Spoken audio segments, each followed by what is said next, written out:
I got a little bit of a job to do on the 1150 GS today. One of the bulbs has gone pop on the dash, so I figured instead of replacing it with a like-for-like bulb, I'm going to try something a bit different. So I need to remove the windscreen, firstly taking out the 4 T30 screws, too long and too short, and putting them somewhere safe. Then it's just a case of lifting the windscreen away and setting them aside before moving on to the top cover above the lights. 2 T25 screws this time, again keeping those safe, and then removing the cover to expose everything underneath. And from here you can see the 4 rubber seals that house the bulbs, but to get proper access I need to remove this 5mm Allen screw followed by these 10mm nuts. Once those are out of the way, the unit loosens up and I can carefully pull it forward, giving me access to the back of the cluster.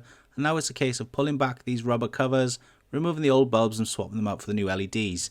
So these are the new LED lights that are going in there. You can see they're pretty small and hopefully they are effective anyway, but tiny little things. I'll put a picture on the screen comparing them to the old ones as well. So yeah, 4 of these going in place of the old ones. Let's go. Some replacement LEDs on the market only work one way, and if you find that your LEDs don't work, just pull them out, flip them around and put them in that way, because polarity matters with some of them. But I picked ones that work both ways, but I do a check anyway and... Ooh. That looks nice and bright. So I move on to the next bulb, change it over and do another check. Then I put it back in the clock. And here's the comparison where you can see the rev counter clock on the right hand side is a lot brighter than the speedometer, which is brighter than the fuel and temperature gauge on the left hand side. And here I replace the bulb with the LED to show you real time in change and color. And look at that, much better.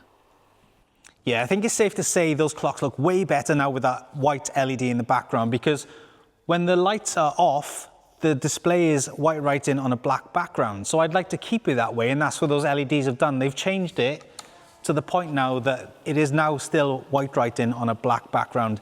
And they're not too bright that they bleach in through the clocks either. They look really good.